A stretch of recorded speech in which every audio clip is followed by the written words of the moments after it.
फ, फ, PHA फा, ब, BA ब। अब जब भ बनेगा तो BHA भ। म, माँ के लिए MA माँ, या के लिए YA या की साउंड या, ए सब में लगता चला जाएगा, आप ध्यान दीजिएगा। र,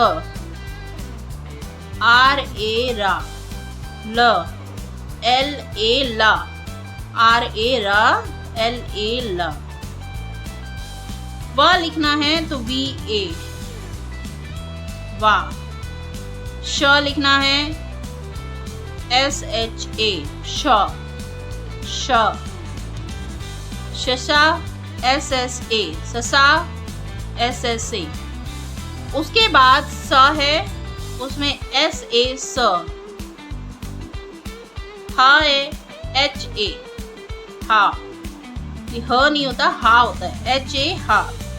उसके बाद हमारे जो दो अक्षरों के साथ मिल करके संयुक्त अक्षर बनते हैं क्ष, क्ष, जिसका श लिखा होगा KSHA, तो श होता है ये वैसे पढ़ने में, लेकिन इसको पढ़ते श ही है, लेकिन इसको जो लिखा जाता है KSHA। आपने कभी क्षत्रिय पढ़ा हो इंग्लिश में लिखा हुआ, तो उसमें के होता है, जैसे साइलेंट रखा जाता है, हल्की सी आवाज होती है क्षत्रिय।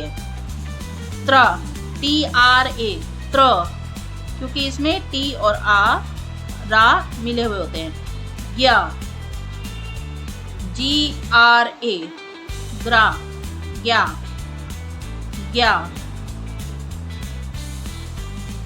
उसके बाद एक हमारा रहता है श्रा,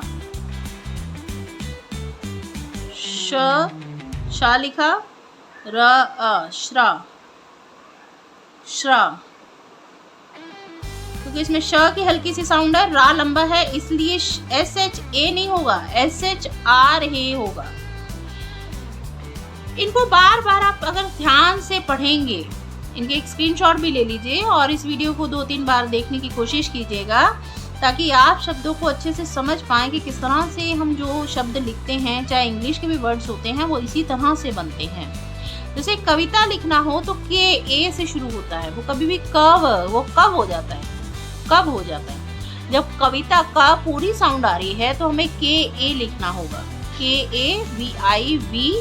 आपको बताया था ई की साउंड आ रही है हल्की सी, तो आई। कविता TA ता, हमारा ता, कविता। इस तरह से आप जो नाम लिखते हैं उनकी पूरी स्पेलिंग सबकी अपनी अलग अलग भी होती है, कुछ फर्क भी होता है, लेकिन काफ़ी हद तक ये हमारे को इंग्लिश के शब्दों को भी पढ़ने में, इंग्लिश के शब्दों को बनाने में, उनको रीड करने में हमें बहुत सहायता करते हैं।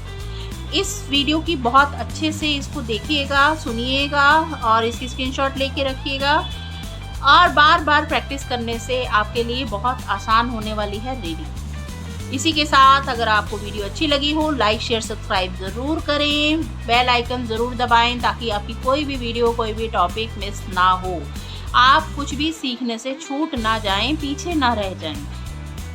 और दूसरों के साथ शेयर ज़रूर करनी है, ताकि और लोग भी अच्छे से सीख पाएँ। बच्चे अपने दोस्तों से शेयर करें, और पेरेंट्स अपने दोस्तों से, रिलेटिव से, सबसे शेयर करें जिनके घरों में बच्चे हैं या नहीं हैं। स्पेशली आपके घरों में जो कामगार लोग हैं, आसपास के लोग हैं, उनके साथ शेयर ज़रूर करें, ताकि वही छोटी छोटी चीज़ों से घर बैठे इंग्लिश सीख सकें। हर वीडियो में कुछ ना कुछ नया सिखाया गया है, बेसिक से ये सारी वीडियो स्टार्ट हैं। ये भी एक बेसिक कॉन्सेप्ट के अंदर ही आता है।